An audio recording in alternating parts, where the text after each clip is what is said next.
Hey guys, Michael with Quiet Lawn here. Okay, so we talked about the basics of estimating. Now I want to show you an example, and I'll use mowing because it's something that most of us do.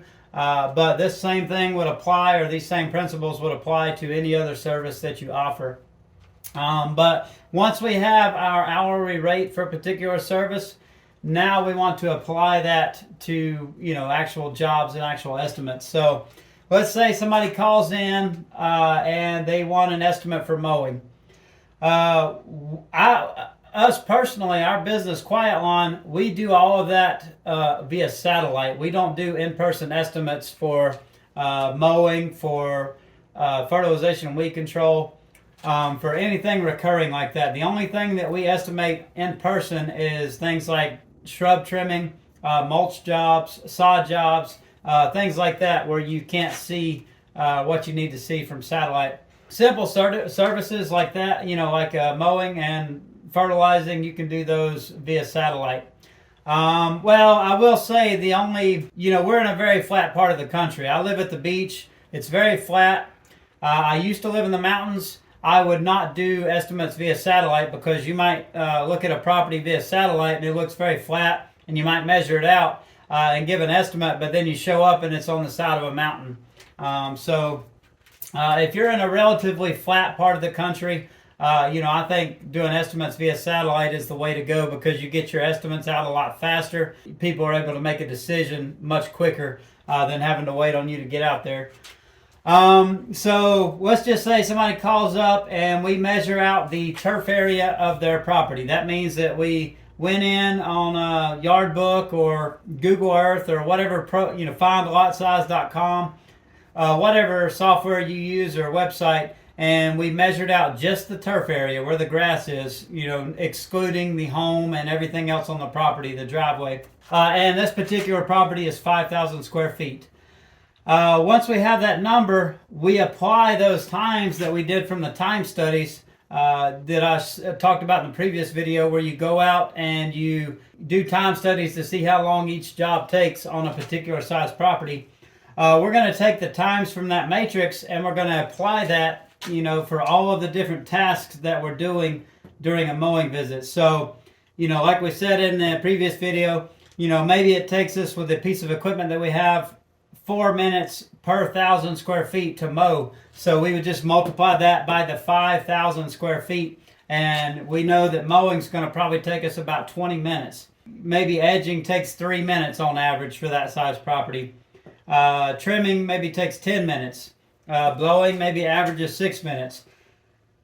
We add all those up based on our data from that size property, and it tells us that it's going to take 39 minutes to mow it. Now, here's where a lot of us make mistakes, especially in the early years, and the same as not knowing our hourly rate or how to calculate our pricing. A lot of people, they just charge for the time that you're actually on the property, and they don't charge for all the other time that's involved in the business, the travel time, the loading and unloading, going to and from your shop or your home, whatnot. But just mowing on this property alone, just mowing this property is going to take about 39 minutes.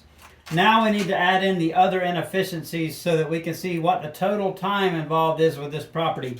How we do it, and you can do it however you want to, but we have what's called a base inefficiency number. This is a percentage that takes into account, maybe in an 8-hour day, they're taking an hour worth of breaks, between lunch break and water breaks. Maybe it's taking on average 15 minutes to and from your shop when you get done at the end of the day. Maybe it's taking 2 or 3 minutes at each property to load and unload your equipment. All that stuff, we add it up and change that to a percentage. And it might be 20%, it might be, it's probably not going to be an even number like that. You can say, hey, in an 8-hour day, we're doing 10 stops a day on average. And we're spending, this much time traveling, this much time doing that. And you can divide that by your whole day, and that's going to give you that base percentage. So each property gets that base percentage. Other percentages and other factors that we might add in are if there are things on this property that add to the time over what a standard property would take of that size. So if they have a fenced in yard, depending on the size of the property, it might take you 10 or 15% longer to do that property. If they are on a corner lot, maybe that adds 5 or 10% to the time over doing a property that's not on a corner lot that's the same size. If they have a sidewalk in their yard, maybe that adds another 5% to the time, because you've got additional edging, you've got additional blowing, things like that. Maybe if their property is a little bit farther away from your shop than what your normal area is, maybe it's kind of out on its own, or if it's a little bit farther away. If you're mowing a property that's 5 or 10 miles from your shop as opposed to one that's 1 mile away, you're going to have a lot more travel time back and forth at the end of the day. So maybe you tack on 5 or 10% for properties in that situation. But let's just say this property, this 5,000 square foot property, they have a fenced in yard. We're going to add their base inefficiency, but then let's say we're going to tack on 10% more on top of that because they have a fenced in yard, and let's say they also have a sidewalk in their front yard. So we're going to add another 5%. So when you add the base of 20 plus that 10% for the fence plus that 5% for the sidewalk, it gives us a total inefficiency ratio percentage of 35%. Now what we're going to do with that is we're going to multiply the 39 minutes that it takes on the job times 1.35, that 35%, and that's going to tell us that the total time involved and budgeted for this property is going to be 52.65 minutes. Now that we have that, all we're going to do is multiply that by our hourly rate that we calculated for mowing.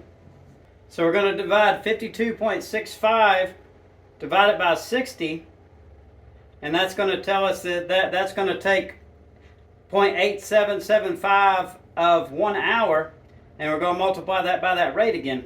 So with this simple example where we're doing $60 per man per hour, it comes out to that same amount. $52.65 is what we're going to charge to mow that property.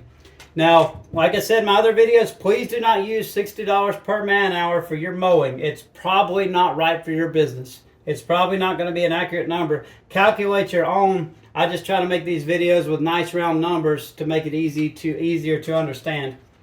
Now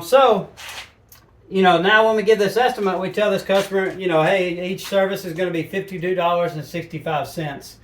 While this seems complicated, and there are a lot of other factors, and in our specific calculation, there's other factors that are in here that we're not showing.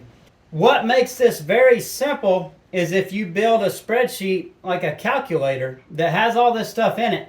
We have them built for our services, and our guys can literally, our office team can literally do an estimate in less than a minute. They just plug in a few of these different data points, the square feet, whether they have a fence. They ask the customers when they call in for an estimate, hey, what's your address? Hey, do you have a fence? Do you have a sidewalk in your yard? They ask a few of those questions, and they can very quickly, and put those factors in and get a price for all of our basic recurring services within a couple minutes. So maybe we can share a screenshot, of our basic estimator. Don't copy the specific numbers because it's probably not going to apply to your situation. Maybe you're focusing on bigger yards and they are, farther apart, or maybe you don't have as tight a routing as we do. Like all of that stuff in our spreadsheet is very specific to our business, and you need to make sure you take the time to figure out what that is for your business, because you're only hurting yourself if you're not operating off the right numbers. But this is basically it. So you figure this stuff out, you do your time studies, and then you build a little calculator on a spreadsheet. And like I said, you can very quickly within a couple minutes get a price that's going to be somewhat accurate and pretty close over just going to a property and looking at it and saying, oh, I think that's $50 or something, based off nothing. And maybe it is $50 and maybe it's not. But this is how we do it. If you have any questions, please leave them in the comments below. But you can do this with a lot of your services. there's a lot of things that you can, like with mulch, that you're going to have, this much travel time to and from the shop. With time studies, how long it takes you to do a yard on average. If it's in the backyard, it's going to take longer.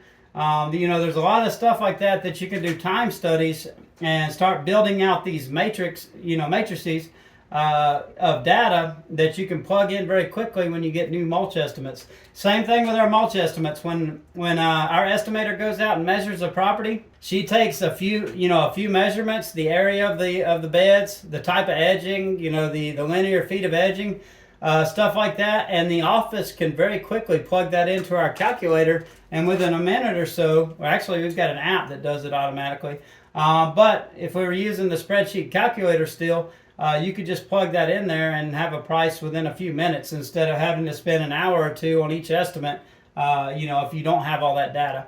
But I hope that helps. I hope it's not too complicated. I just wanted to, kind of give you some pointers, show you what we do. Maybe it's right, maybe it's wrong, maybe there are better ways. If you know some, please leave them in the comments below. Just the important point here is to remember that you're not only charging for the time that you're on the job. You need to be charging for all these extra things that happen during your day that you have to pay for. Your employees are still getting paid while they're driving. They're still getting paid while they're taking short breaks and drinking water. They're still getting paid while they're changing blades, while they're loading and unloading, stuff like that. You need to be getting compensated for that time as well, so that you can make sure that you can run a profitable business. Anyway, thanks so much for watching. Leave any comments or questions below, and have a great day.